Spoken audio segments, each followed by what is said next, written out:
Hei,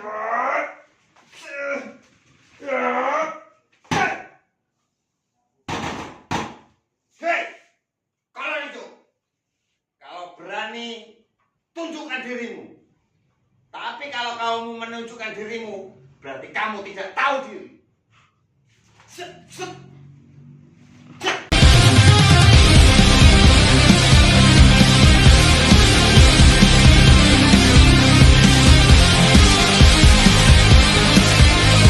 Kalau abang juga nggak tahu,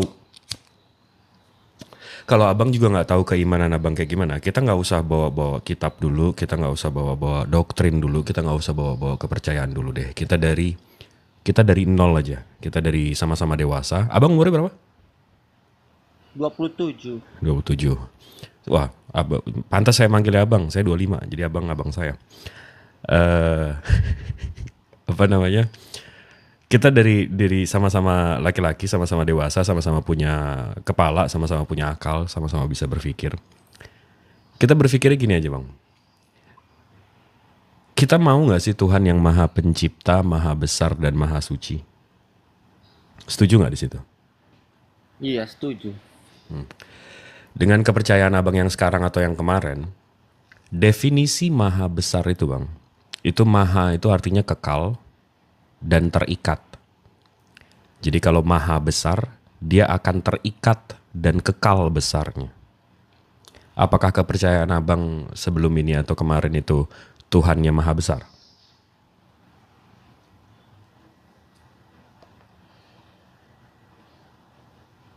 Iya.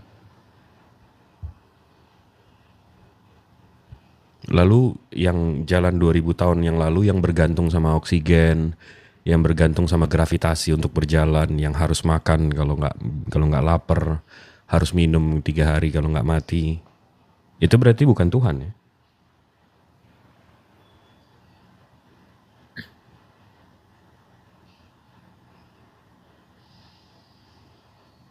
Kan tadi kita udah setuju Tuhan itu maha besar. Maha besar itu terikat dan kekal besar. Dia nggak pernah sedetik pun, sebentar pun, semilisecond pun kecil. Sampai sini, setuju nggak kita? Iya, setuju. Jadi kita sama-sama setuju kalau Tuhan itu dia nggak akan pernah kecil. Dia akan selalu besar, maha besar. Habis itu dia maha suci. Maha suci itu artinya dia mestinya nggak bisa digambarkan. Karena sekalinya dia bisa digambarkan, dia bisa dinistakan sama makhluknya, sama ciptaannya. Jadi definisi maha suci itu dia kekal dan mengikat kesuciannya. Setuju nggak kita sampai situ? Iya. Dan nanti di hari akhir kita mesti berpikir juga kalau Tuhan ini mesti maha adil, Bang. Nggak boleh nggak adil. Jadi kalau sampai Tuhan turun 2000 tahun yang lalu, 3000 tahun yang lalu, 4000 tahun yang lalu, kemarin, itu nggak fair untuk kita. Kenapa? Karena kita nggak bisa ngelihat. Berarti dia nggak adil untuk kita.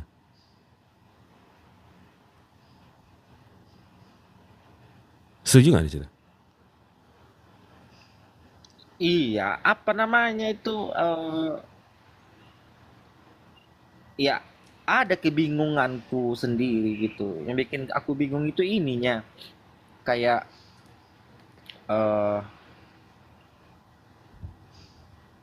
ya perlu aku sebutin di sini. Sebutin aja, jadi saya bisa luruskan. Iya. Apa ada kejanggalan yang kurasakan gitu. Cuman ketika nanti aku berbicara gitu kepada ya contoh lah kepada orang tuaku, kepada itulah nggak terima mereka gitu. Apa yang kejanggalan apa, Bang? Mungkin saya bisa lurusin. Karena saya termasuk yang belajar sejarah juga. Iya, contoh lah adalah tertulis gitu kan, tapi nggak perlu aku sebutin ayat-ayat, nanti aku kena apa lagi sama itu. Nah, jangan makan babi. Nah, ya aku tengok lah kan, tapi babi masih dimakannya, begituin, ya kan. Nah, jangan membuat patung bagimu katanya kan, tertulis. Nah, tapi kita sendiri bikin patung. Jadi nggak masuk akal. Itu yang bikin aku tuh kayak linglung aku gitu. Ya kalau aku bertanya nanti sama tempatku ya otomatis nanti orang itu bilang adanya alasan lain, betul tidak? Pasti, pasti. Tapi kalau jadi sebenarnya gini bang, agama ini kan ada sebelum Nabi Yehosua di abad ke-1. Nabi-nabi sebelumnya itu punya kitab namanya Tanakh dan catatan-catatan nabi-nabi setelahnya atau nabi-nabi kecil. Itu ada Zakaria dan seterusnya. Mereka itu agamanya satu bang. Mereka agamanya tauhid. Belum ada namanya waktu itu. Ya waktu itu umat Yahudi. Jadi belum ada namanya.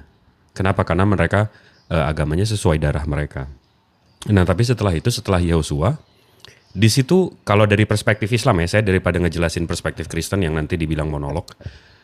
Jadi dari perspektif Islam bang, ajaran nabi-nabi sebelumnya itu hanya berlaku untuk Bani Israel.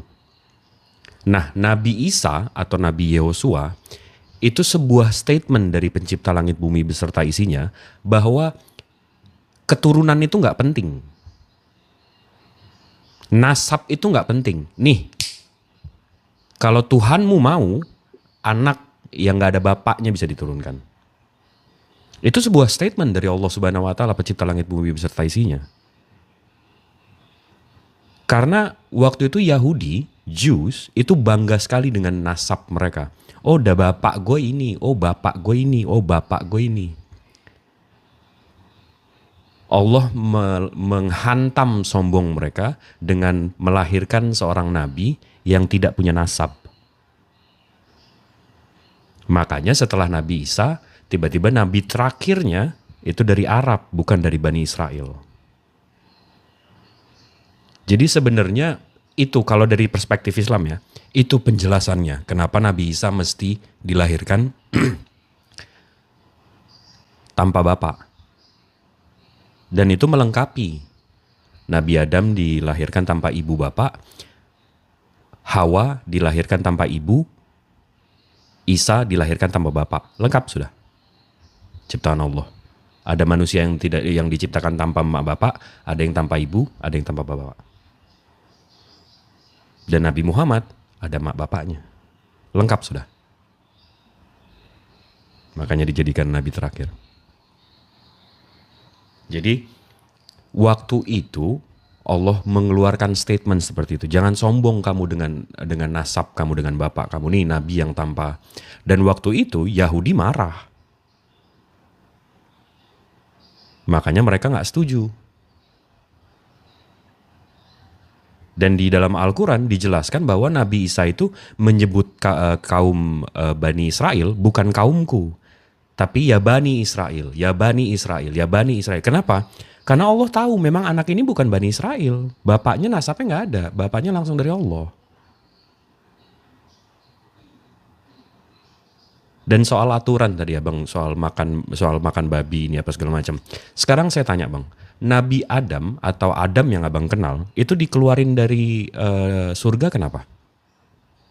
Ya kalau tertulis di Alkitab, ya itu karena setan yang menipu dia gitu. Salah. Karena makanan bang. Karena larangan, pantangan makanan. Sepenting itulah larangan makanan di ajaran nabi-nabi. Tapi tiba-tiba ajaran abang nggak ada larangan makan. Tiba-tiba Islam yang datang setelah itu ada lagi larangan makan. Ajaran yang meluruskan. Ada di ajaran kami itu, ada kayak makan makanan itu kan, yang diharamkan itu ada. Cuman ketika aku bertanya nanti kepada pendeta, lain lagi jawabnya gitu. Bukan pernah aku di gereja pernah aku tanya gitu kan. Pendeta, ini kenapa kok seperti ini? Aku bilang kayak gitu kan.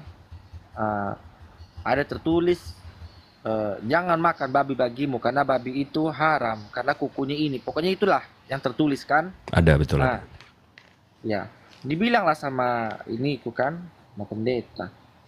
Apapun yang bentuknya di dunia ini bisa dimakan. Katanya gitu. Jadi ada pertentangan di situ aku heran gitu. Oke, kita mesti sadar. Ini berarti abang udah sadar bahwa ajarannya sama yang kita mesti memilahkan nih antara ajaran yang abang baca yang faktual sama ajaran yang diajarkan orang atau gereja atau masjid. Kalau kami sebagai muslim, kami iya memang kita nanya sama Ustadz, Ustadz ini gimana? Saya boleh nggak? Begini. Nanti kalau Ustadz tiba-tiba ngelarang, oh nggak boleh begini. Atau bolehin, oh boleh begini. Mana buktinya? Mana dalilnya? Mana di Al-Quran ditulis? Atau mana hadisnya? Kami dididik kritis. Mesti tahu sumbernya. Nah tapi kalau abang sepertinya abang udah tahu abang nggak kayak gitu ya? Iya, itulah karena tadi itu aku ngomong aku sama si Uni itu kan. Adalah apa sedikit dariku masih itu kayak penjelasannya gitu. Oh iya ya, aku bilang kayak gitu kan. Kayak tadi aku masuk ke room ini aku sama kawankunya itu, ya kan. Nengok kalian debat kayak gitu.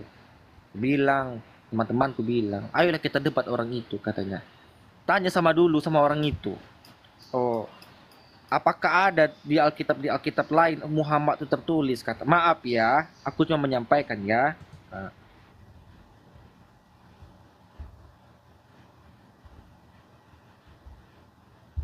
Gitu. Ya naiklah aku tadi sama kawanku. Habis itu udah ditinggal aku. Oke, gini bang. Gimana ya? Untuk meluruskan. Untuk meluruskan.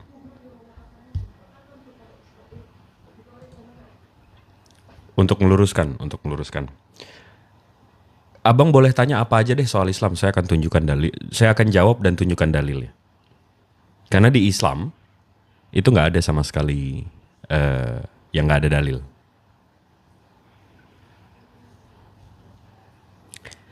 Serangannya yang standar aja deh, Ka'bah, arah Ka'bah, nyembah batu, atau apa yang abang dengar di luar sana soal Islam yang abang mau serang, coba deh. Iya, katanya kayak gini kan. Orang Islam Nabi Muhammad ya? Iya. Nabi Muhammad itu tidak ada tertulis di Alkitab manapun katanya. Ya. Terus penyembah berhalanya orang itu, batunya disembah katanya kayak gitu. Baik. Oke, untuk ngejawab pertanyaan, ada 2 pertanyaan di situ ya. Pertanyaan pertama, nggak ada nubuatan menurut abang. Jadi nggak ada di kitab-kitab sebelumnya. Lah, nubuatannya Yehosua di Perjanjian Lama atau nubuatan si botak di Perjanjian Lama di mana bang? Ya katanya ya mau di Perjanjian Lama pun itu tidak ada tertulis kedatangan Nabi Muhammad itu. Nah itu yang saya tanya, nubuatan Yehosua atau Yesus di Perjanjian Lama di mana? Ya contoh kayak di Taurat, di apa itu nggak ada katanya. Yesus bang, yang saya tanya di Perjanjian Lama Yesus di mana? Nggak ada kan? Katanya ada sih. Nah, di mana? Nggak ada. Orang Yahudinya sendiri yang bilang nggak ada. Yang punya buku bang, Tanakh, bilang nggak ada. Bukan saya ya. Orang Yahudinya sendiri bilang nggak ada. Mau ke Yesaya, nggak ada. Yesaya anaknya Immanuel. Bukan Yesus. Habis itu si botak. Paulus? Nubuatannya di mana? Paulus ini notabene-nya nulis lebih dari setengah Perjanjian Baru loh. Nubuatan di Perjanjian Lamanya mana?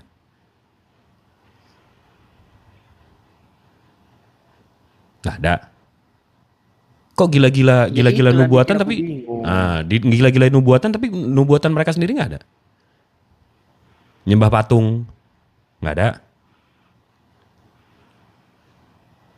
Itu pertanyaan nomor 1. Pertanyaan nomor 2, abang bilang kita nyembah nyembah berhala ya. Nyembah berhala dan seterusnya. Oke. Kita ke sana. Saya buka ini ya. Saya buka kamera saya. Mudah-mudahan abang bisa lihat. Ini sedikit ya bang. Kalau abang udah bisa lihat kamera belum? Udah. Nah, kalau saya Google bang, Jews ini Yahudi, praying ini berdoa. Yahudi berdoa itu ada kiblat bang. Ini agamanya Yesus loh. Nih, mereka berdoa ada arahnya. Hah. Hah. Hah. Hah. Hah. Hah. Hah. Nyembah batu mereka.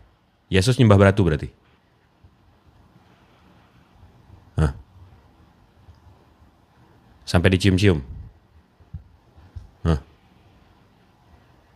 Hah. Dan ini terus loh. Ini Yahudi nih.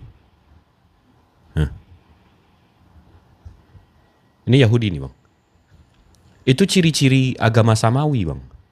Agama yang turun, agama yang seagama dengan Ibrahim atau Abraham, itu memang perintahnya menyatukan bang. Tauhid, agamanya itu tauhid, Tuhannya satu.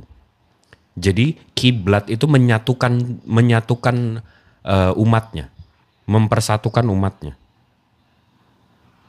Kiblat namanya. Arah doa, bukan batunya yang disembah. Arah doa.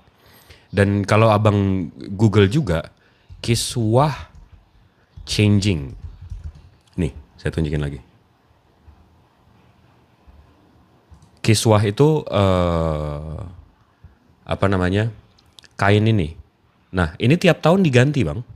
Kiswah ini tiap tahun diganti, terus diinjek-injek, Bang.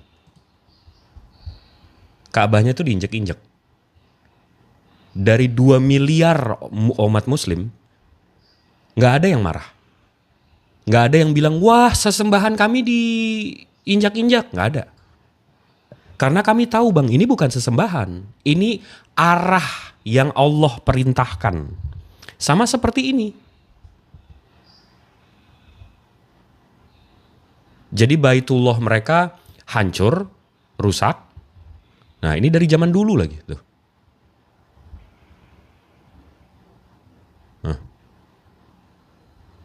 Sampai nangis-nangis. Jadi kalau umat Yahudi itu memang sama seperti kami. Kita cinta sama Tuhan kita. Begitu diperintahkan kami tunduk. Begitu diperintahkan kamu sujud ngarah ke sini. Kami tunduk sama seperti bang. Ingat nggak waktu Nabi Adam diciptakan, Tuhan pencipta langit bumi beserta isinya bilang, hai semua makhluk sujud. Tunduk dengan Adam. Siapa yang gak tunduk bang? Ya setan. Iblis yang gak mau sujud. Bukan masalah Adam lebih tinggi atau Adam disembah. Bukan masalah disembahnya. Kamu perintah Tuhan ya dengerin dulu.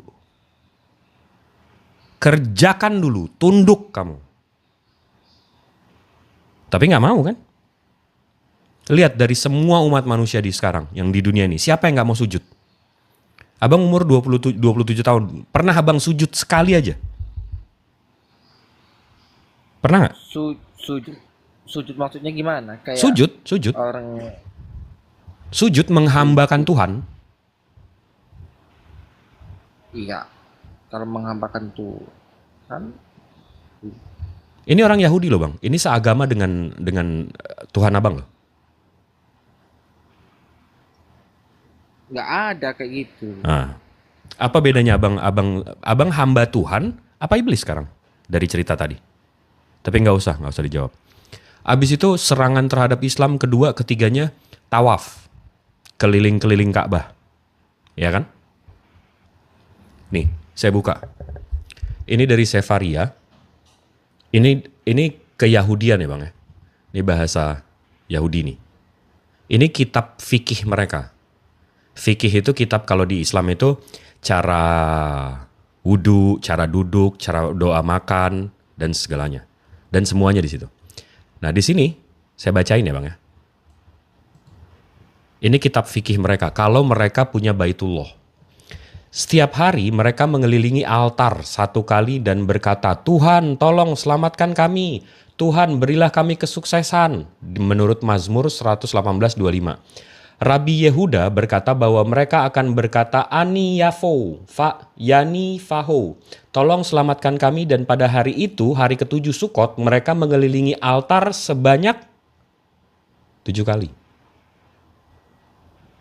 Jadi kalau Yahudi punya second temple, abang tahu second temple nggak? Second temple nih, saya tulisin aja. Second. Nah, ini second temple. Mereka mestinya punya second temple ini. Disuruh muterin altar 7 kali di second temple ini. Kalau mereka punya second temple. Sayangnya mereka nggak punya second temple. Udah hancur di tahun 76 Masehi.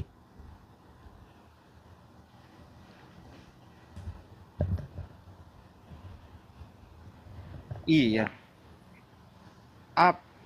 Iya. Apa kan? Tadi kan apa aku tiap aku keluar tadi kan. Jadi maghrib tadi aku tidur kan? Tidur aku. Iya. Apa? Mimpilah aku.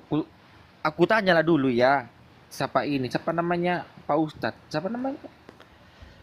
Saya Iya. Saya Iya, Gibri. Abang. Panggil aja Aku Bang tak- Bang J, iya. Bang J. Oke. Aku tanyalah dulu ya. Mimpilah aku tadi. Mimpi aku itu ini. Tapi nggak percaya aku sama mimpi lah. Kayak ini. Aku lihat ini loh. Lihat kayak ada bola-bola kayak matahari gitu. Tapi itu ada orang main layang-layang di atas itu, di atas langit itu. Rame kali layang-layang yang ku tengok. Apalah itu artinya? Gak pernah aku mimpi kayak gitu. Wah, Bang, saya bukan cenayang yang bisa baca mimpi. Itu satu. Tapi kedua, Bang, kalau ada orang-orang yang pernah ngaku ketemu Yesus, pernah ngaku ketemu Tuhan, pernah ngaku. Lalu ada orang-orang di luar sana juga yang pernah ketemu kuntilanak, yang pernah ketemu pocong, yang pernah ketemu sinder bolong. Apakah penglihatan itu bisa dijadikan parameter kebenaran, Bang? Mungkin karena gini tadi ya, karena ketakutanku tadi itu mungkin. Sugesti. Kalau secara Iya, tadi aku ilmunya, takut itu. Tadi aku memang diancam, ada ini buktinya. kalau secara ilmu, Bang, itu namanya sugesti. Jadi kalau abang pikir ini obat nih akan nyembuhin. Insya Allah itu bukan obat. Tapi kalau abang percaya dan abang nggak tahu itu obat atau enggak, itu akan nyembuhin. Itu namanya sugesti, Bang. Sama seperti kalau abang percaya diri, ini tugas ini akan selesai, gua akan kerjain ini, itu akan lebih mudah untuk abang. Tapi kalau abang, wah ini susah banget, aduh nih pusing banget nih ngerjain, waduh gue nggak bisa nih ini, memang nggak bakalan abang bisa kerjain. Itu namanya sugesti, Bang. Iya, karena gini tadi bang, aku berpikir kan, berpikir aku kayak gini. Kalau di apa aku kayak gini lah bentuk Tuhan, aku gituin kan. Nah, terus gimana ya sosok Tuhan itu, aku bilang kan. Ini gimana ini konsepnya, aku bilang. Jadi kayak pikiranku tuh simpang siur lah gitu. Simpang siurnya itu yang ini mengatakan benar semuanya gitu kan. Yang di agama aku mengatakan itu benar gitu. Cuman perbandingan sama, bukan aku membandingkan, tidak gitu. Ada keganjalan itu dia. Keganjalan itu. Dalam Islam, Tuhan kami itu laisya kamislihin syai'un. Tidak sama dengan makhluknya. Jadi memang nggak bisa, kalau kita bisa menggambarkan Allah itu kayak gimana, bukan dia berarti. Karena analoginya simpel aja gini, Bang. Bang Yoga, kalau Bang Yoga menciptakan boneka, habis itu saya bilang boneka itu Bang Yoga marah nggak? Abang nggak akan sama ciptaan abang. Nggak boleh. Kenapa? Karena kalau detik abang sama dengan ciptaan abang bisa menghina abang, menista abang. Berarti hilang maha suci abang. Berarti abang nggak maha suci lagi, nggak maha pencipta lagi, nggak maha besar lagi. Tuhan itu nggak boleh bisa digambarkan, Bang. Siapa si Z ini ke banyak mabuk anggur ke yoga? Apa kau gila? Kau bilang aku mabuk. Fokus aja bang, fokus sama saya. Pasti sedih. Tuhan itu nggak boleh digambarkan sama makhluknya. Sekarang contohnya nih ya bang, yang pinter aja ya, yang pinter. Kalau saya mau menciptakan sesuatu, contoh menciptakan boneka, saya pastiin boneka itu nggak bisa menistakan saya bang. Make sense nggak?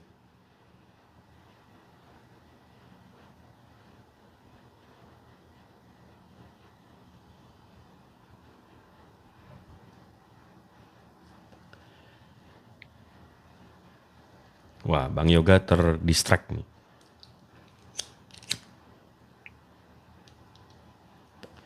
Bang Yoga. Iya bang. Daripada abang ragu-ragu, lebih bagus abang tanya soal Islam deh. Tadi saya udah menjawab soal Mekah. Mekah itu perintah Tuhan kami untuk itu hanya arah, bukan yang kami sembah. Ka'bah itu udah hancur 4 kali, nggak ada masalah. Baitullahnya. Bang, aku tanya pun tentang Islam ini gitu kan. Nah, perkataan itu benar semua gitu.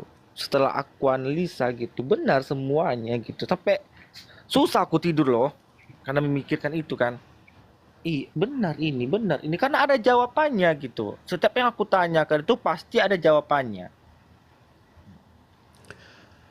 Karena gini bang, kita umur kita berapa sih bang? 60-70 tahun? Iya kan? Kita iman dulu baru akal. Waktu kecil, waktu kita belum punya akal. Nanti begitu kita udah besar, kita udah ada akal, baru akal dulu, baru imani. Jadi kalau abang punya anak sekarang, insya Allah, anak abang umur 6 tahun, 8 tahun, abang bilang Doraemon itu Tuhan. Kamu mesti nyembah dengan segala hati kamu. Doraemon itu Tuhan. Menurut abang, anak abang nurut nggak? Pasti nurut. Iya. Kenapa? Karena dia imani dulu, dia belum ada akalnya.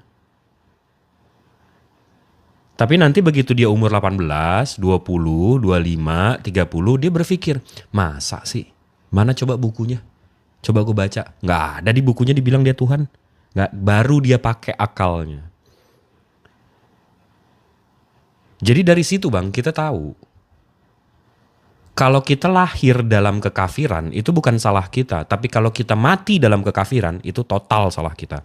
Kenapa? Karena di ujung harinya, begitu kita ngadep Tuhan, di hari akhir nanti, di hari hisab, begitu kita ngadep Tuhan, Tuhan akan bertanya, kenapa kamu nggak menuhankan aku? Kenapa kamu menuhankan makhluk lain? Jawaban kita apa? Oh enggak, saya ngikut si ini, oh ngikut si itu. Ya udah, bawa ini, masuk kalian semua ke neraka. Kalian dikasih otak, dikasih akal, dikasih waktu 24 jam sehari, sama semua. Itu yang tadi saya bilang, kalau kita lahir dalam kekafiran, itu bukan salah kita. Tapi kalau kita mati dalam kekafiran, itu total salah kita. Karena simpelnya untuk saya ya, muslim memang ya. Kalau di ujung harinya, di hari kiamat, tiba-tiba Nabi Isa atau Isa ini Tuhan, saya gampang jawabnya. Dia nanya, Jibril, kenapa kamu gak nuhanin saya? Saya tinggal nanya, di mana kamu ngaku Tuhan? Coba tunjukin, di mana kamu ngaku Tuhan? Jadi kamu suruh saya nebak-nebakan. Tapi Bang Yoga, kalau tiba-tiba sampai bapaknya Nabi Isa yang Tuhan, abang mau jawab apaan? Saat Nabi Isanya udah bilang, kau sembah Bapakku, Allah yang satu. Abang tetap ngotot nyembah makhluknya.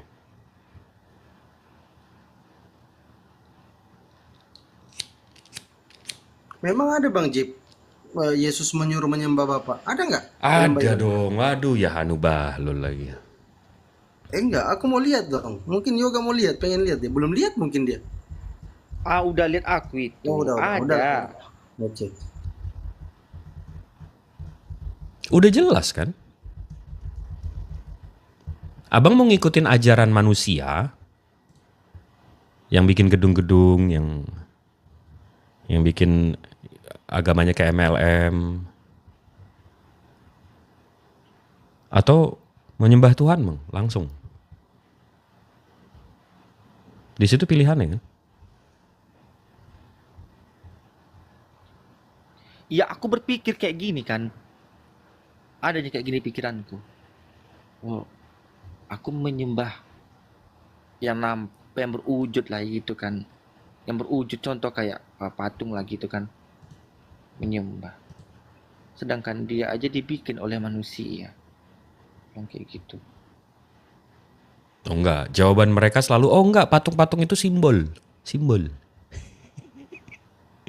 Sama seperti pagan, penyembah Horus, penyembah Mitra, penyembah Zeus. Itu jawabannya Ya kayak gitu kalau sedangkan abang sudah tanya. tertulis di situ kan. Nah, Sudah tertulis itu. Jangan kau bikin patung-patung. Katanya kayak gitu kan.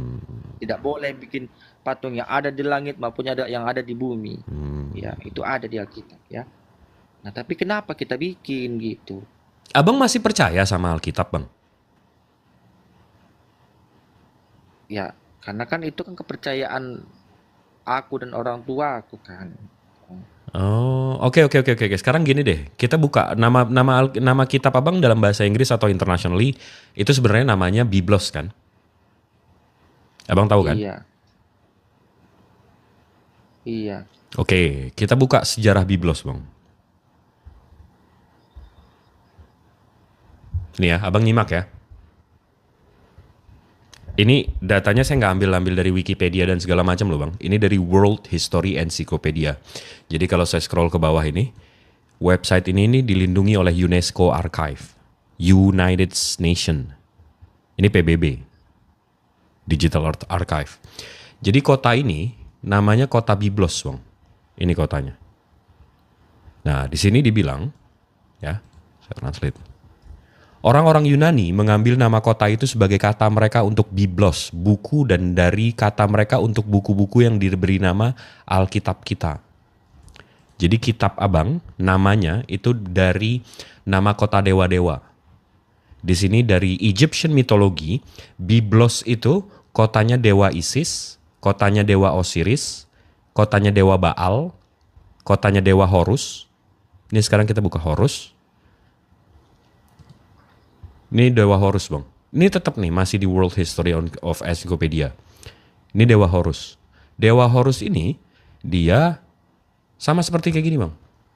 Statuenya. Ingat ya bang ya. Ini saya buka deh lebih gede. Ini yang namanya Isis. Ini yang namanya Horus. Lihat kepalanya. Nah, abang bisa nggak lihat perbedaannya?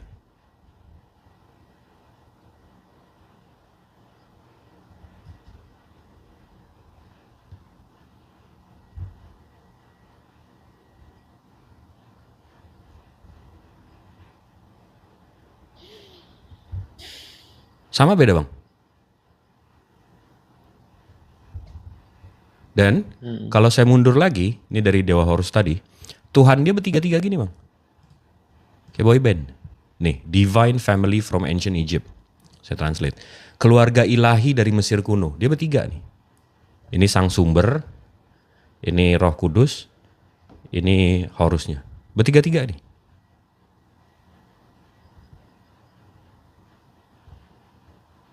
Ini bukan dari Islam loh bang. Ini dari sejarah, fakta sejarah bang, Google sendiri deh.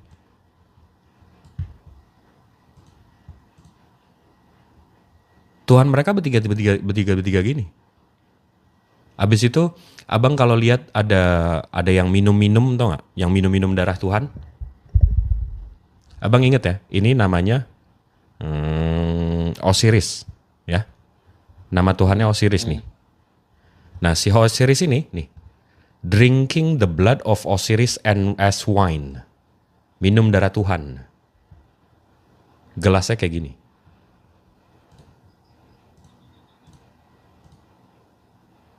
Nah, sekarang kita Google nih, kita cari. Nih. Tahu kan? Gelasnya kayak gimana, Bang? Iya. Ini minum darah Tuhan Osiris sebagai wine. Ini ajaran siapa nih, Bang? Ajaran nabi-nabi mana? Nabi Ibrahim pernah ngajarin minum darah Tuhan? Tidak.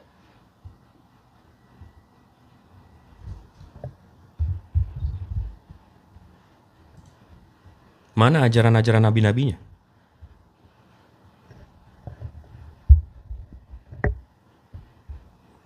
Makanya kembalilah ke ajaran nabi-nabi, Bang. Tuhannya satu. Ibadahnya jelas, ada arahnya, sujud sama pencipta langit bumi beserta isinya. Orang Yesus saja sujud, masa abang gak sujud sih? Berarti abang lebih hebat daripada Yesusnya. Iya. Mak. Ap. Hmm.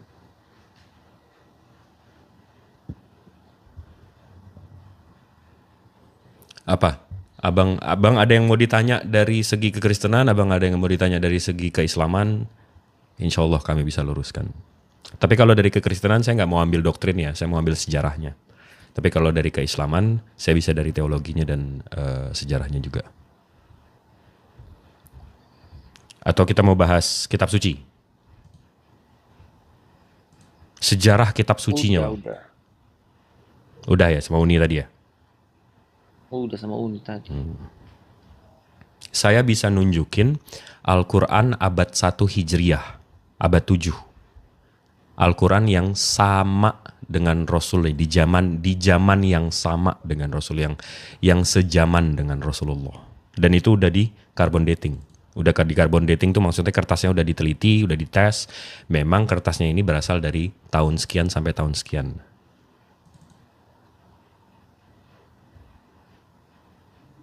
Kalau abang mau.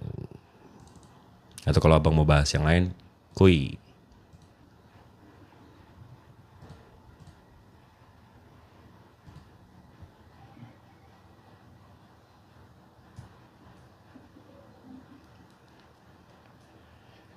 Abang tahu kan agama abang? Abang tahu kan agama abang didiriin kapan, Bang? Ya tahu lah. Tahun berapa? Apanya, Bang? Tahun berapa agama abang didirikan? Oh iya. Gininya, aku pernah juga itu baca sejarah kan. Oh, iya, Bible itu ya 400 tahun setelah meninggalnya Betul, Yesus kan. betul. Nah, jadi di situ bikin aku tuh kayak berarti ini bukan bikinan Tuhan, Bukan kitab suci, bukan bikinan. Betul. Iya, di situ kan aku bingungnya gitu. Jadi ini dari segi sejarahnya aja ya saya tunjukin ya, Bang ya. Dari segi sejarah, ini abang lihat ada data saya dari mana? UNESCO World Heritage Conventions, whc.unesco.org. Ini dari PBB datanya.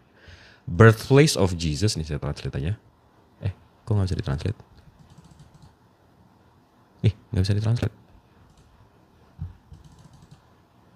Nggak bisa ditranslate. Birthplace of Jesus, Church of the Nativity and the Pilgrimage Route, Bethlehem. Ini tempat lahir Yesus. Ini birthplace of Jesus ya, tempat lahir Yesus. Tempat lahirnya Yesus ini, Bang, ini ada di goa. Nah, nih. Jadi ini tempat masuk goanya. Ini goanya. Ini yang katanya palungan.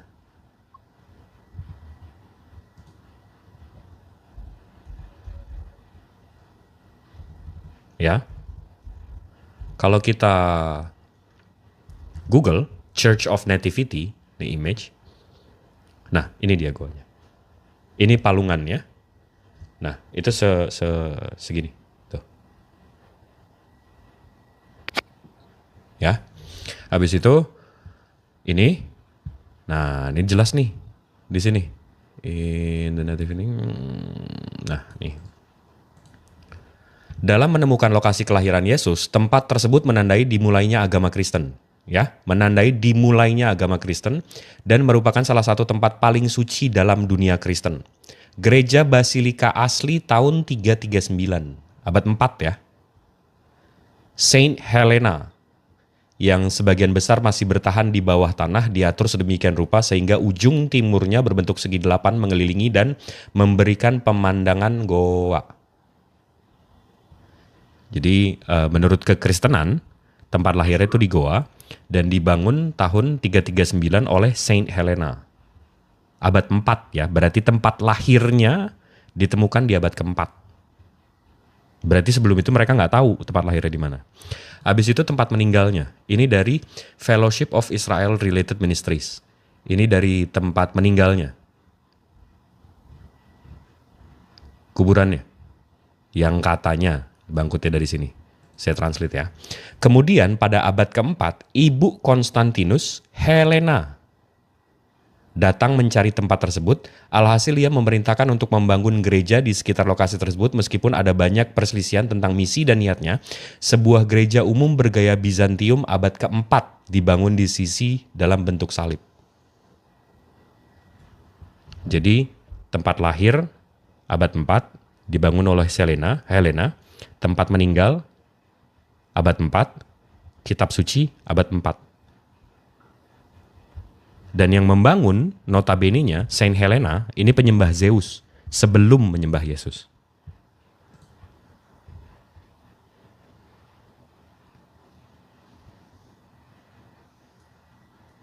Di mana ajaran-ajaran nabi-nabinya, Bang?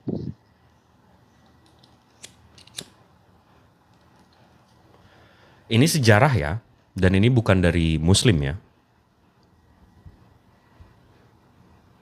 Iya. Abang cross check aja kalau nggak yakin ini bohong nih, ini ya. Coba Google aja sendiri. Iya.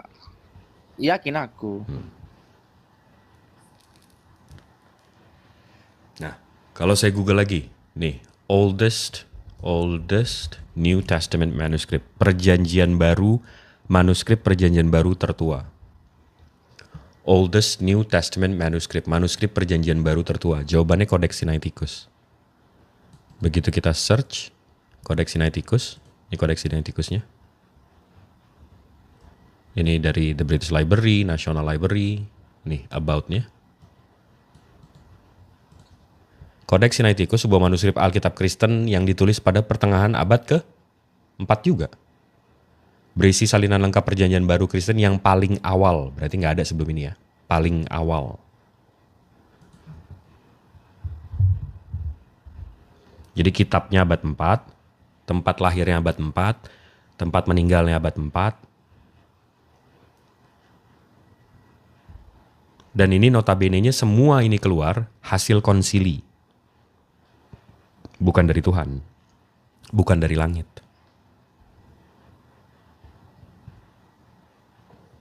Jadi abang mau ngikutin bapak-bapak gereja ini atau mau ngikutin Tuhan? Tuhannya para nabi. Tentu aku ngikutin Tuhan lah.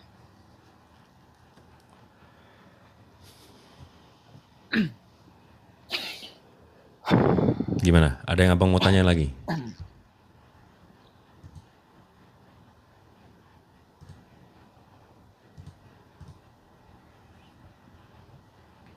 Abang bisa tanya saya sampai siapa yang bikin Trinitas, Bang? Yang bikin Trinitas itu Tertullian di abad kedua. Tertullian itu masuk Kristen di umur 45.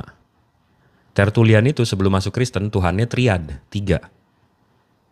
Jadi dia masuk Kristen, habis itu dia bawa ajaran lama dia. Nama Tertullian itu agamanya namanya Greco-Roman Triads. Nama ketuhanannya itu Capitolin Triad. Tuhannya itu Jupiter, Juno, Minerva. Di umur 45 dia masuk Kristen. Habis itu dia bilang, "Hayo kita bikin Tuhan kita di sini Tritunggal." Sejak kapan, Bang, Nabi Ibrahim, Nabi Musa, Nabi Adam nyembah Tuhan 3, Bang?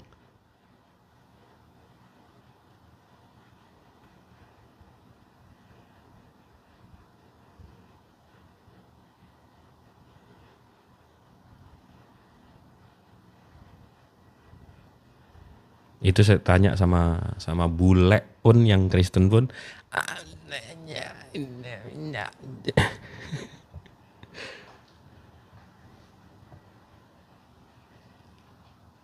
Islam ini karena difitnah mulu aja. Kalau enggak seluruh dunia udah Islam.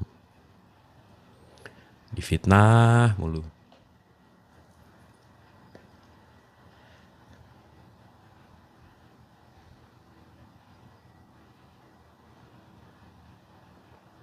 Ya, apa bang? Eh, Gini bang, di satu sisi gitu ya, eh, aku percaya dengan ajaran kalian gitu. Di satu sisi, aku ada orang tua kan. Jangankan gitu, berbicara tentang Islam aja nggak terima mereka gitu. Jadi di situ kayak aku tuh kayak Sele- bimbang aku. Selemah-lemahnya iman adalah diam. Selemah-lemahnya iman adalah diam. Ya jadi abang beriman dalam diam aja. Jadi abang bersyahadat, beriman dalam hati, sholat begitu bisa, dalam diam. Karena itu yang bisa menyelamatkan orang tua abang nanti. Jadi kalau dalam Islam, itu ada tiga amalan yang tidak putus kalau anak Adam meninggal atau mati. Satu, ilmunya yang disebarkan dan terus tersebar, itu dia dapat pahala terus. Nomor dua, itu ajarannya atau hartanya yang dia tinggalkan, amalnya. Kalau dia pernah bikin masjid, habis itu orang setelah dia meninggal, orang tetap sholat di masjid itu, dia tetap dapat pahalanya. Dan yang ketiga, yang terakhir itu anak yang soleh.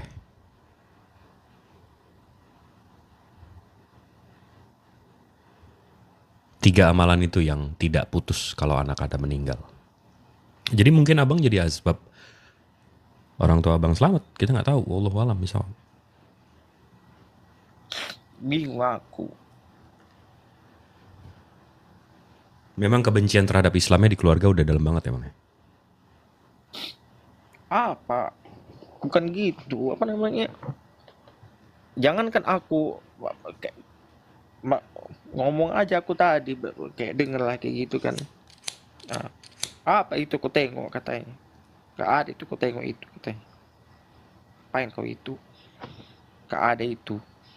Nah, berbohong lah aku sama orang tua. Nengok aku debat pendeta sama ustad. Siapa yang menang pendeta? Aku bilang aku gituin aja kan aku ngapain orang tua aku kan.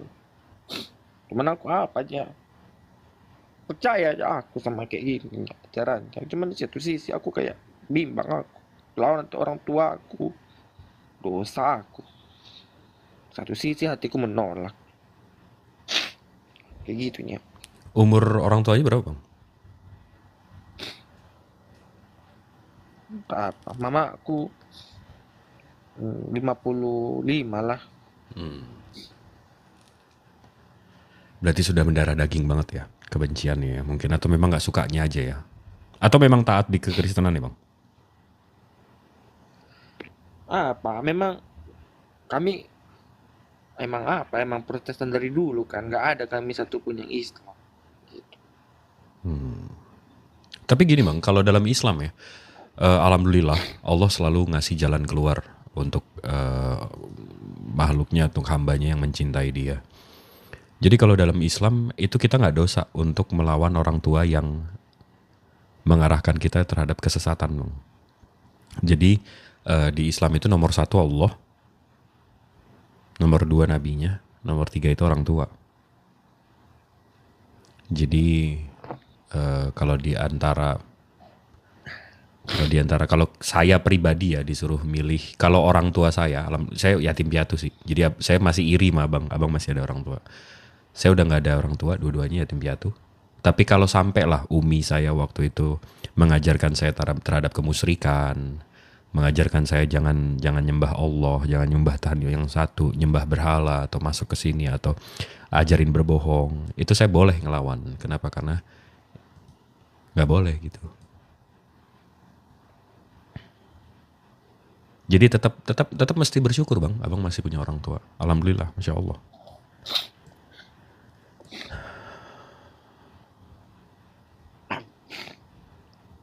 Saya malah iri, malah pengen berantem sama umi saya sekarang kalau bisa. Karena berapapun duit saya yang saya punya sekarang, saya mau beli di mana? Saya mau kasih berapa duit pun saya sekarang untuk satu kali aja telepon sama umi sama abah, sekali aja. Gak bisa.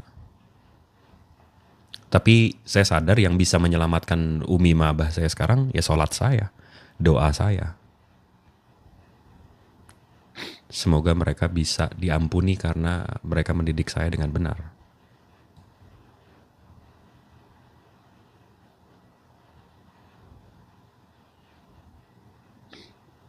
Iya, kayak gitu yang pikirkan. Ah, kayak menolak aku rasanya batin itu kan. Nanti kalau aku omongin ini, ah, terjadilah masalah besar nanti. Ketika nggak aku omongin, batinku menolak. Apalagi besok minggu kan. Ah, apa aku linglung aku, entah nggak tahu aku di satu sisi aku kayak ya itulah apa ya aku jelasin. Tapi menurut abang yang tahu orang tua abang lah. Menurut abang lebih bagus abang beriman, abang syahadat sendiri, diem-diem aja. Habis itu nanti kalau ada waktu sholat, kalau ada waktu berinfak dan segala macam. Lebih bagus kayak gitu diam-diam. Nanti abang ngelihat orang tua abang mungkin membaik atau mungkin lebih lembut, nanti abang omongin pelan-pelan, atau begitu abang nanti ketemu calon istri yang tiba-tiba Islam, abang bilang ya sayang banget sama istri, nanti memasuk Islam gara-gara istri, atau nanti abang bisa pelan-pelan pikirin ke arah sana, atau abang konfrontir, enggak gue mau masuk Islam, ayo kita ribut, ayo kita debat. Abang yang tahu orang tua abang, menurut abang jalan yang lebih baik yang mana?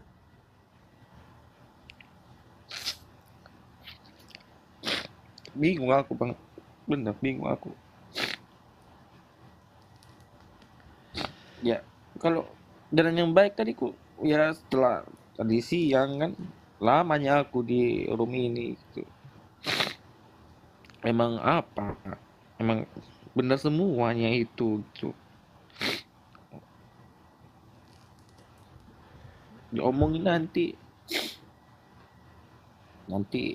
apa gak terima orang tuh segala macem kan. Jangan kan itu bang, untuk ini aja aku untuk adalah kadang buka HP kita kan adalah kayak keluar ceramah-ceramah itu kayak orang Islam itu apa itu yang kau dengar, nggak ada itu. Hah? Nggak ada itu, mereka teroris itu ini segala macam lah katanya ya, dalam hatiku itu aku ya itulah takut aku ngomong gitu. Iya. Jadi memang kebenciannya memang udah mendarah dagingnya, udah nggak beralasan.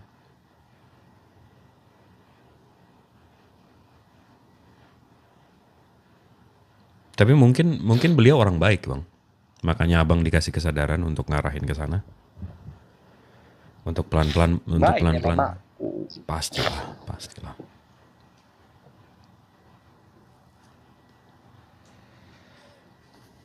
Tapi abang yang tadi saya bilang, abang mengetahui orang tua abang lebih bagus. Kalau saya pribadi ya bang ya, saya lebih bagus kalau saya jadi abang. Saya tahu Umi saya kayak gimana. Waduh, Umi tuh, mukul pakai sapu dan segala macam.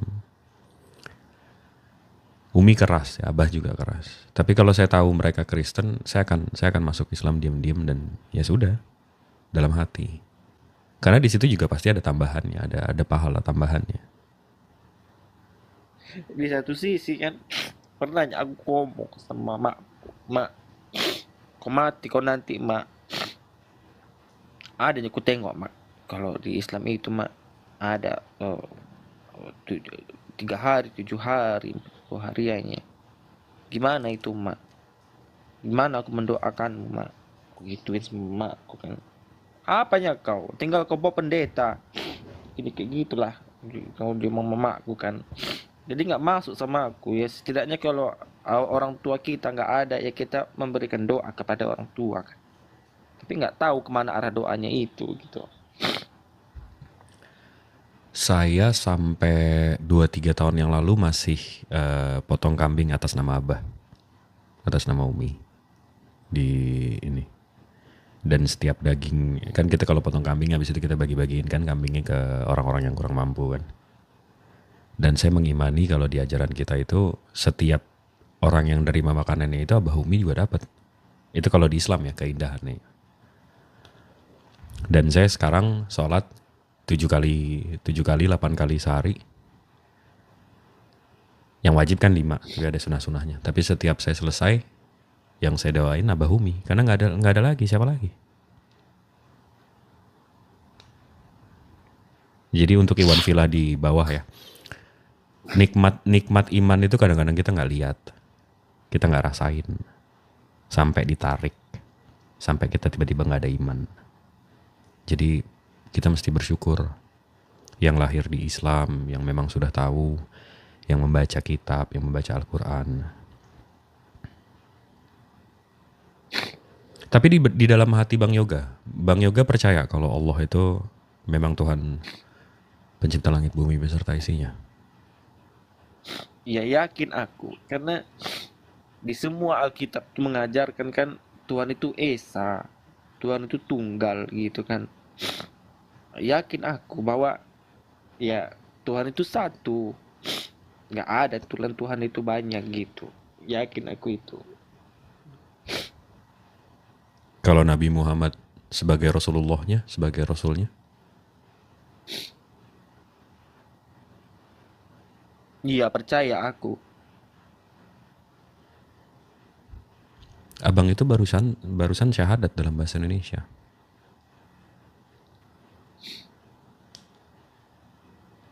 Berarti di dalam kepala dan hati abang udah seorang Muslim.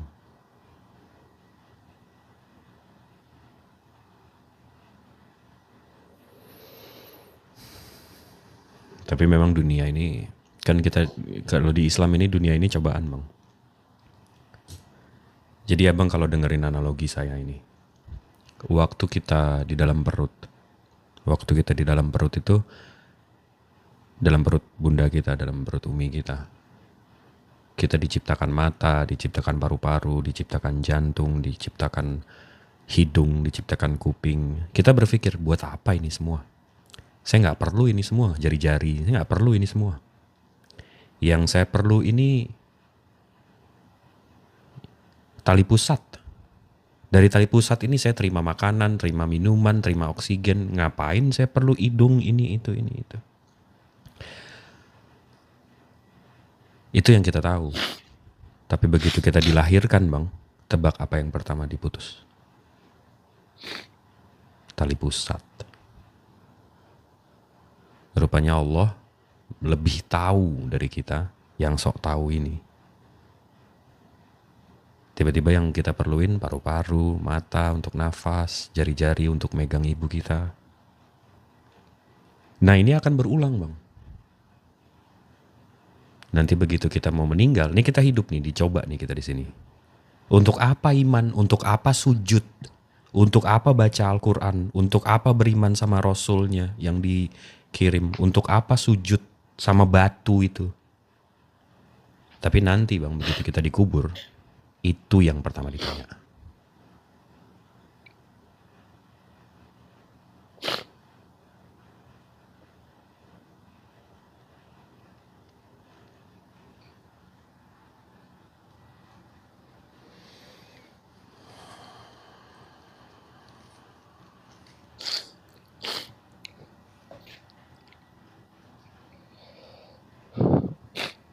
Jadi sebenarnya abang imannya udah iman Muslim, tinggal dimantepin aja sih.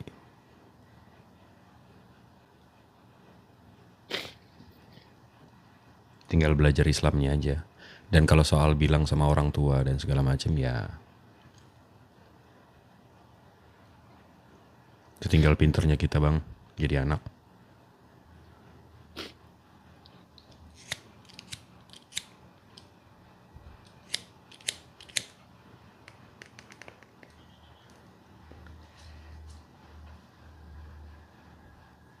Kalau di Islam nih bang, abang nangis kayak gini aja dihitung amalan, tau gak? Ini ujian dari Allah juga kan. Nggak ada apa aku tuh menangis karena gini. Ya seandainya lah aku nanti terjadi ya menuju kebenaran lah aku gitu kan. Gimana nanti apa konsepnya aku sama orang tua aku, apakah aku terpecah belah nanti atau gimana, Pil? Karena sudah terjadinya di apa. Nggak ada mantan anak kan bang? Nggak ada mantan orang tua kan? Dia kan selalu jadi orang tua kita ya. Kita tetap berbakti sama dia. Kecuali dalam Di satu kesesatan. sisi kan ini imanku, dia orang tuaku. Nah, nanti imanku ini dong merobokkan aku sama orang tuaku nanti. Gimana nanti aku? Abang percaya nggak sama Tuhan dan planningnya dan rencananya? Aku yakin itu, percaya aku.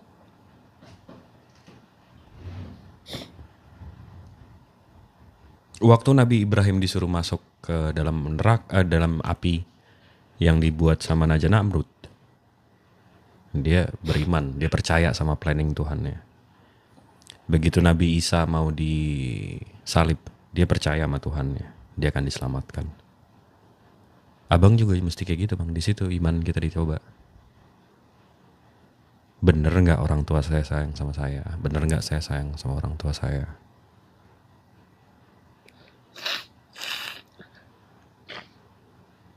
Menurut saya kalau abang memang mau bilang sama mereka dan abang takut atau abang ngeri atau abang nggak mau berantem dan kalau memang udah sampai situ ya udah nggak apa-apa. Tapi abang mesti ingetin sama orang tua abang. Abang tetap sayang sama orang tua abang, ini soal iman.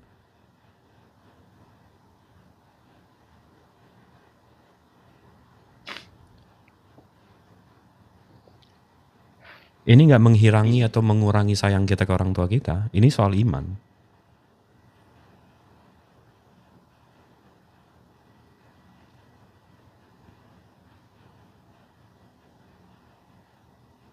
Abang masuk Islam bukan berarti abang keluar dari kakak.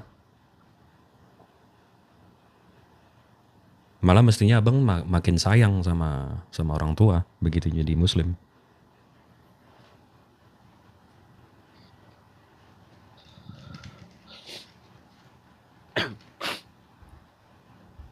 Karena nanti di hari akhir juga di hari hisab kan begitu ditanya kenapa kamu gak nyembah Tuhan yang benar, abang gak bisa bilang karena orang tua saya.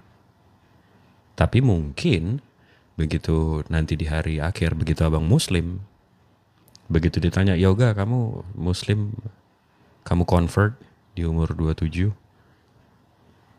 siapa yang mau kamu selamatkan? Abang bisa bilang orang tua abang meskipun mereka kafir. Karena mereka mendidik abang dengan benar. Tapi salah imannya aja.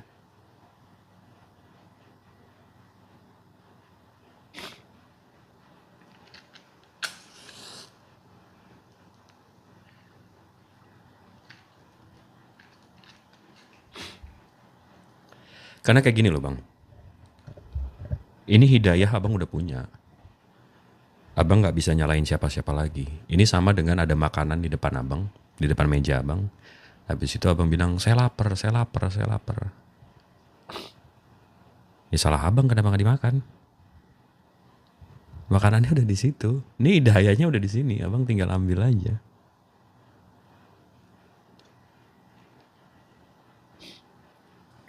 Iya benar.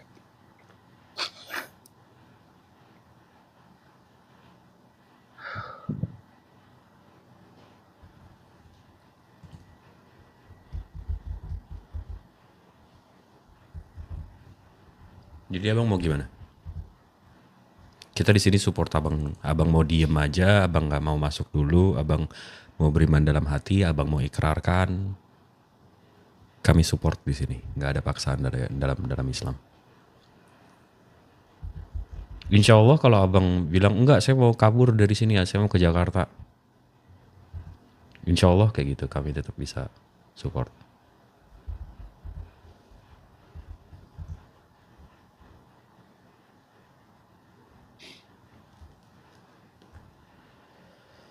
Karena begitu detik abang mengimani Allah, itu berarti kita saudara seiman.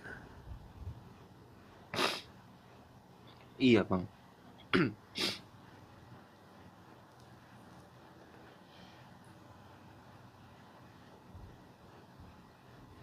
Abang di mana di Sumatera ya?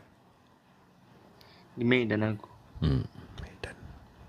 Saya ada tante di sana di Helvet. Perumnas Helvet. Sama di belakang ini, di belakang Kampung Geling. Aku di Toba, Bang. Oh, di Toba.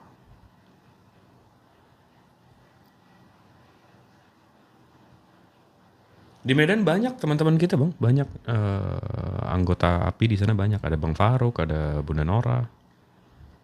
Kalau Bang mau ketemu, Ya. Kayak gini, Bang. apa tuh? Ya. Di suku kami itu kan, di Batak itu kan, eh, laki-laki itu kan sangat berharga, Bang. Ya. Oh, dia lah yang mengurus nanti orang tuanya, dia nanti anggap orang tuanya gitu ya. Laki-laki tanggung jawabnya besar itu kalau di kami di sini. Nah, itu ku takut nanti ketika aku tentang nanti orang tuaku, eh, gimana dia nanti dia nggak terima dengan itu. Ya aku yakinnya apa kuasa Tuhan itu ada. Ya,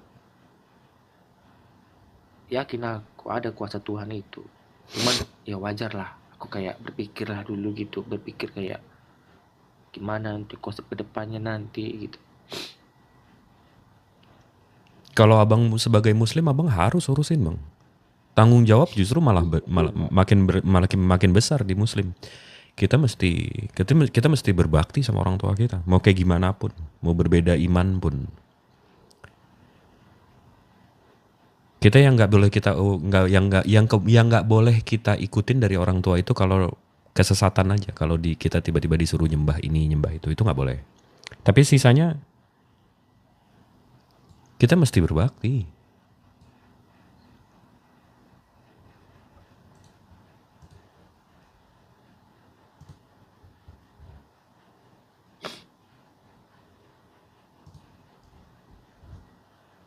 Harus berbakti, Bang. Harus. Kalau di Muslim, sebagai Muslim harus. Saya aja sampai yang Abah itu sampai saya bukain ininya. Sampai saya bukain ikatan kepalanya di liang lahat. Harus itu, harus.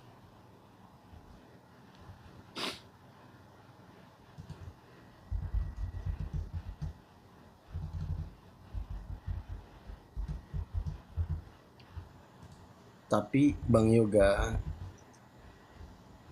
kalau orang tua Bang Yoga itu mengajarkan Bang Yoga untuk menyekutukan Tuhan, itu di dalam Islam itu boleh ditentang. Kenapa? Karena kafir itu like yoga.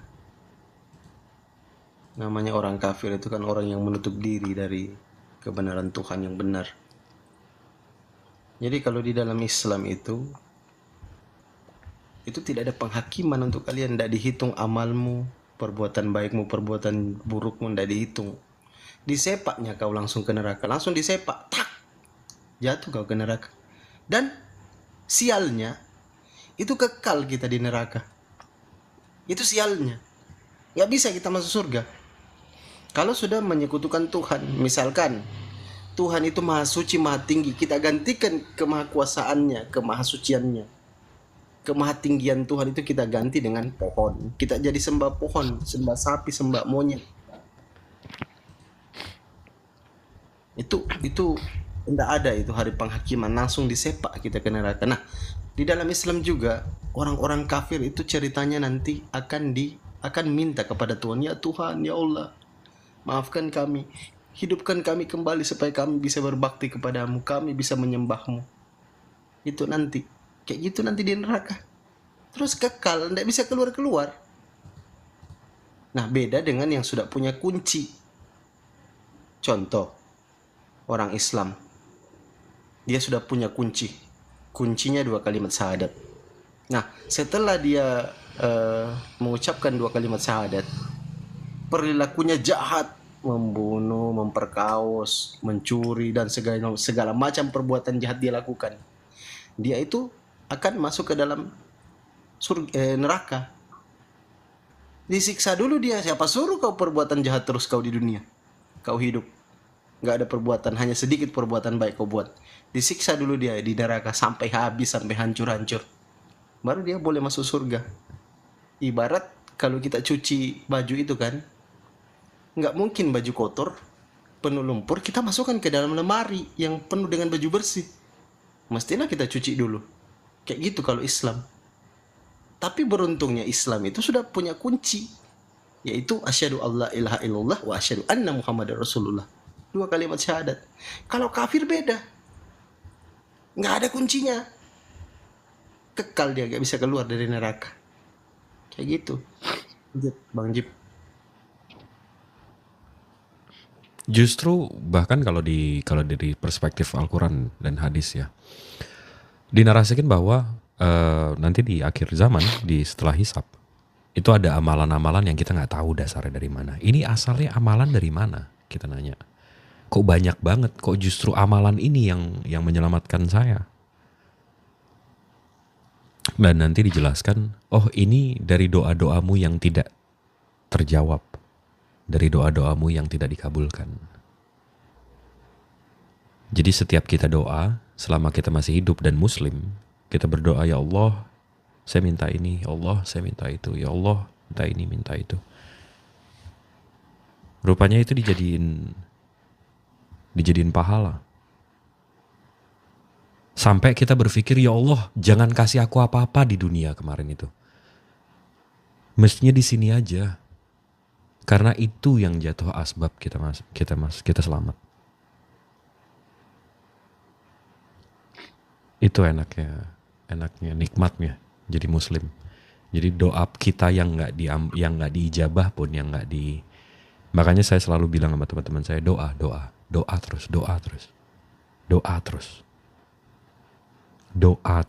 Konon katanya surga bisa ditukar. Desak Tuhanmu.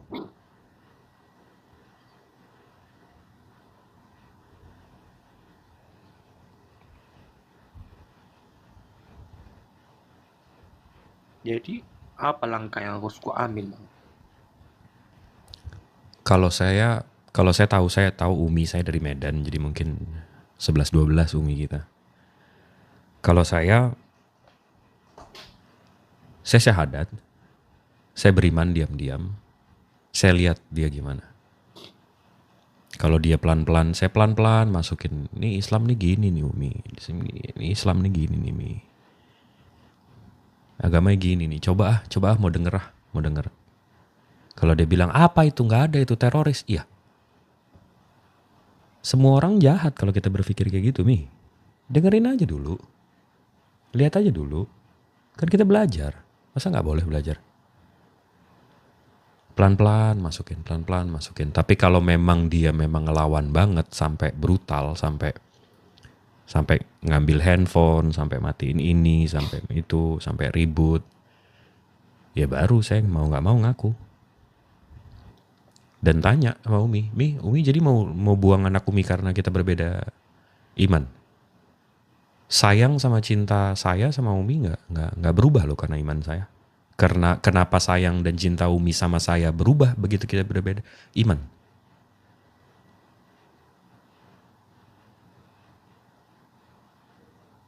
Saya justru sebagai muslim tambah sayang sama Umi. Kenapa kekristenan Umi nggak tambah bikin sayang sama saya?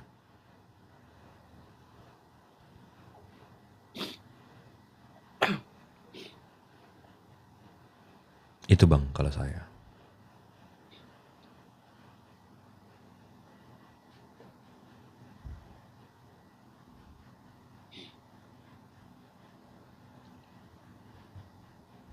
Hal yang baik tidak mudah Bang.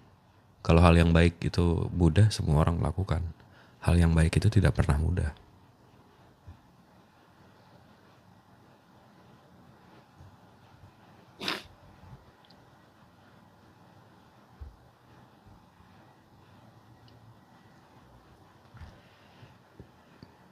Sejak kapan hal baik itu mudah?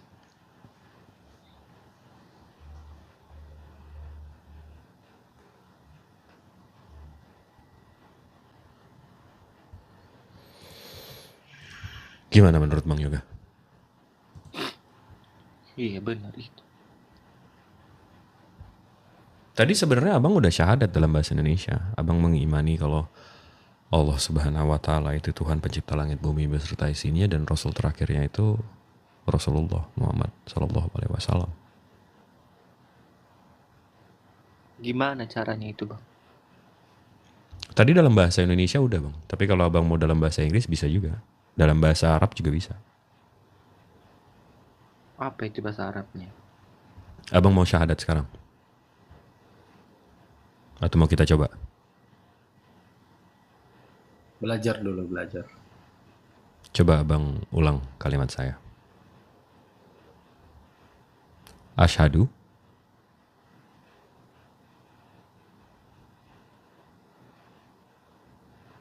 Emang kalau saya ini bang menyebutkan itu sekarang, emang gimana itu? Sebenarnya abang udah beriman. Tadi kan saya tanya, abang yakin nggak kalau Allah pencipta langit bumi beserta isinya itu Tuhan? Abang udah mengakui kan? Iya. Dan abang udah mengakui juga bahwa Muhammad itu Rasulnya kan?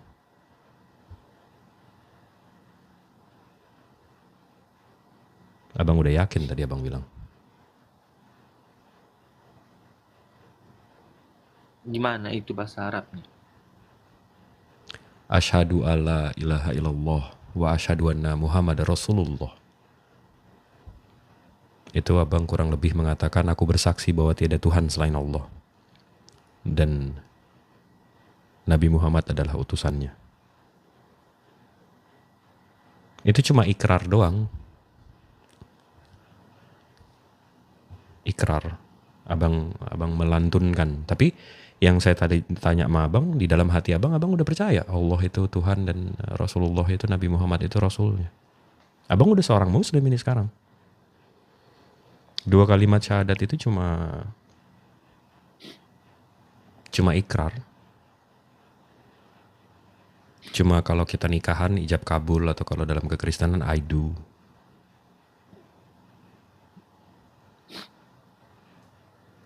Itu kalau kita Coba pacaran. bimbingan. Nah, kita coba. Diulang coba, pelan-pelan aja, pelan-pelan. Asyhadu Asadu alla Allah ilaha ilaha illallah illallah wa asyhadu wa asadu anna anna Muhammadar Muhammadar Rasulullah. Rasulullah. Aku bersaksi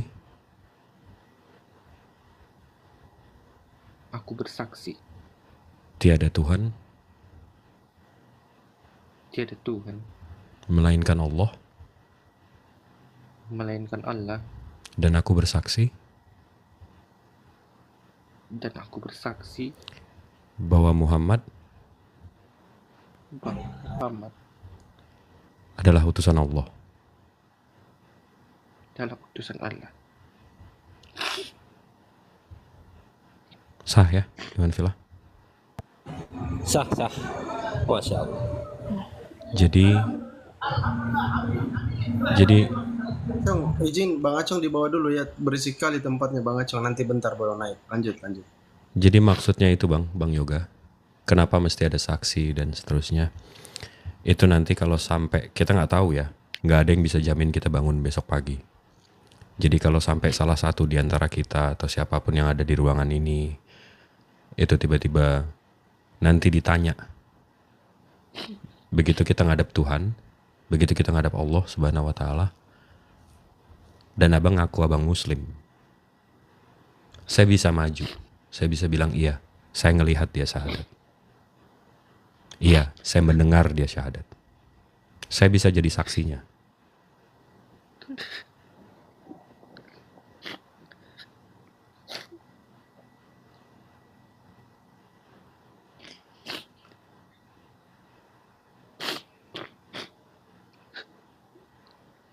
Jadi kami semua yang di sini bisa jadi saksinya.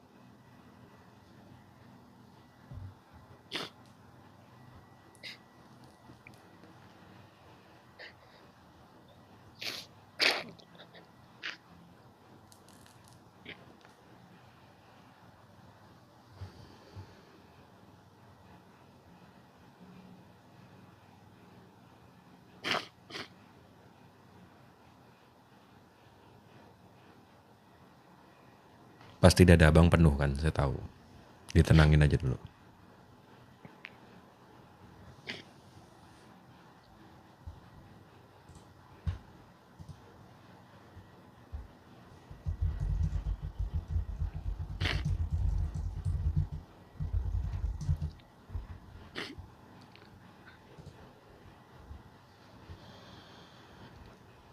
Gimana perasaannya bang? Lega? Apa? Kayak, kayak sedih aja aku rasanya.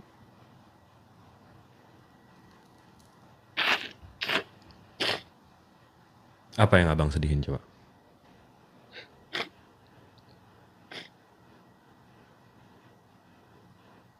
Ya di satu sisi aku nggak mau mempermainkan agama. Satu sisi ya aku harus ya dengan perjanjian seperti ini kan, ya aku harus sembunyi-sembunyi dari keluarga aku gitu. Sampai keluarga aku tahu itunya, mau nggak mau aku harus apa, harus bisa aku kasih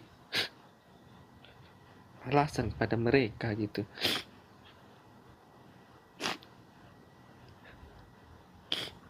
Yang kayak tadi saya bilang bang, abang tinggal bilang sama orang tua abang atau sama keluarga, kalau iman saya tidak merubah sayang saya sama cinta saya sama keluarga, kenapa iman saya merubah sayang sama cinta kalian ke saya?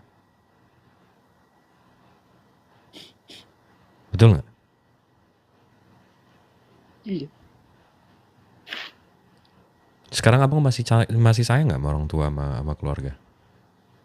sayang aku sama ibuku, sayang aku. Ya kan? Padahal abang berbeda iman.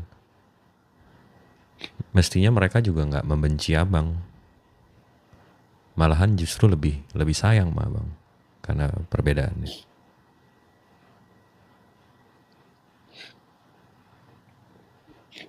Gak pernah terbayangkan sama aku seperti ini. Bener, gak terbayang sama aku.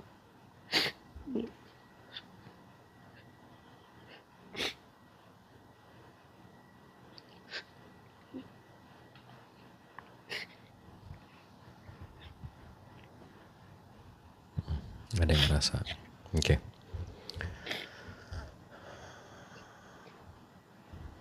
Coba dilancarin lagi deh bang.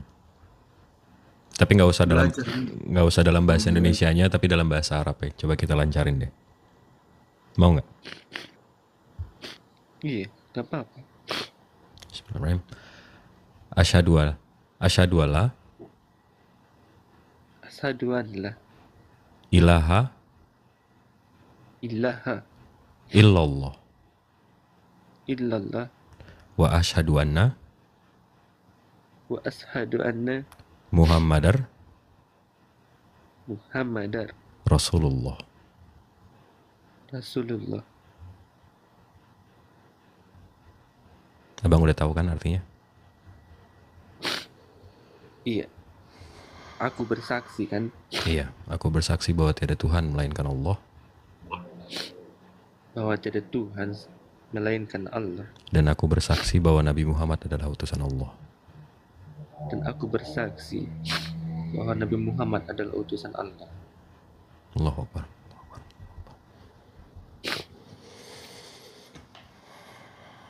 Karena nggak ada keuntungannya kami di sini bang. Ada 639 orang yang mendengarkan saya, Bang Fandi. Untuk kami itu nggak ada keuntungan. Saya nggak mendaftarkan abang di masjid saya, habis itu abang mesti bayar masjid saya dan seterusnya. Nggak ada keuntungan kami di sini. Kami hanya, abang kalau di depan saya udah peluk. Saya bilang selamat datang, saudaraku, seiman. Haram saya makan bang kalau abang lapar. Di Islam itu seperti itu. Haram saya makan nih haram kalau abang lapar.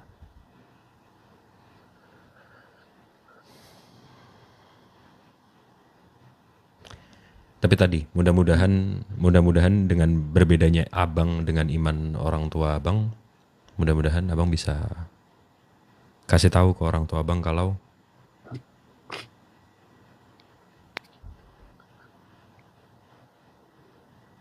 iman abang nggak ngerubah sayang abang ke orang tua, kenapa orang tua abang berubah sayangnya begitu abang berbeda iman? Betul nggak? Betul.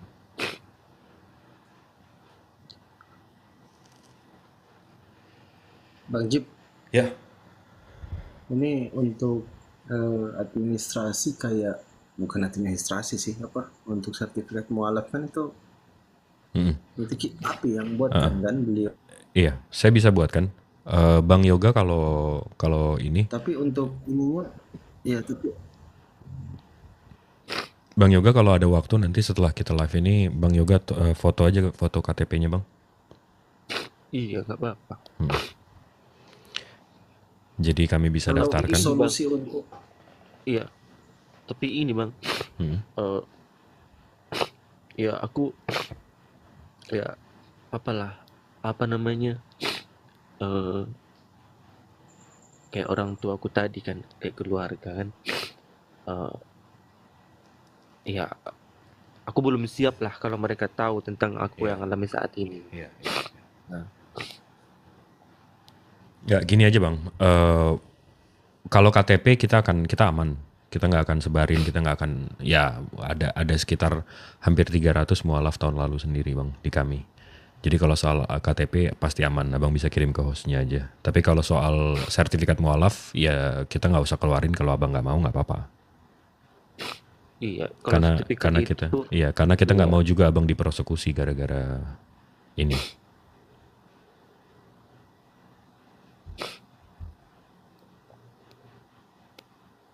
Yang penting next kalau abang mandi, abang baca bismillah aja. Mandi besar dari rambut sampai ujung kaki, abang bilang bismillah aja. Kalau abang ada waktu, abang Google doanya apa. Tapi kalau nggak ada apa, nggak bisa juga pakai bismillah aja.